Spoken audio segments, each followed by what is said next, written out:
Hi Kickstarter, it's Drew again, and I just wanted to show you someone else's work for a change. Dan has been working on the interface for calibrating the front-facing camera for the Bevel, and he's come up with a very neat and kind of intuitive way to calibrate with a calibration card. Because it's front-facing camera and you need to aim it at something that looks a little bit like this. So I'm going to show you how far along he is and what that kind of looks like. So I'm going to show you the app here.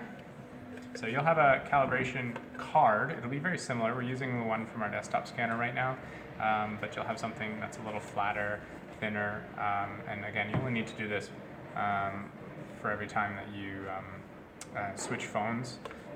So you only need to do it once per phone, but you do need to do it, and so it's a little bit of a startup. And you need to be able to let the camera on the phone detect the surface of the checkerboard in various locations in order to understand what type of camera you have, whether it's like a fisheye or it's warped, if there's any distortion in it, what's its field of view, that sort of thing, and it's all calculated using this little guy here.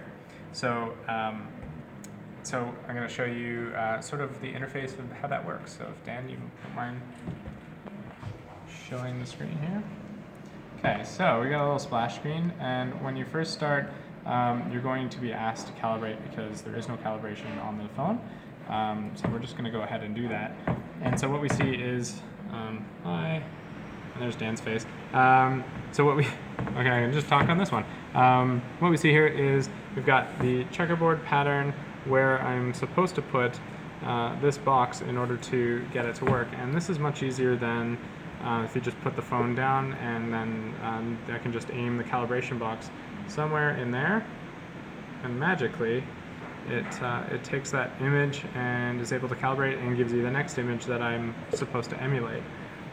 So it's really easy. You just kind of follow it, put the box where it needs to be roughly.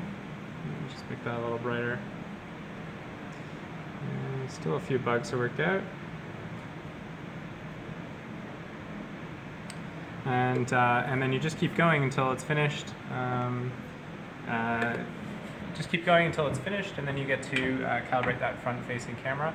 There's going to be a similar sort of thing to calibrate the laser, but it's very, very simple. You just hold the boxes in different places, make sure the laser is close by, and you get your calibration, and that's a one-time deal as well.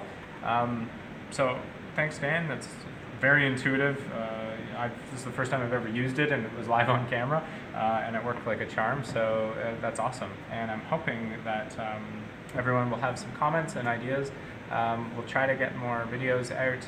It's tough because we've been juggling a lot of things all at once, so we're trying to get videos out as much as possible. But leave us a comment, let us know what you think, and hopefully we'll have something out again very soon. And thanks for being so active on the messaging board. We'd love to hear everything you have to say. Cool. So I'll see you guys soon. Thanks.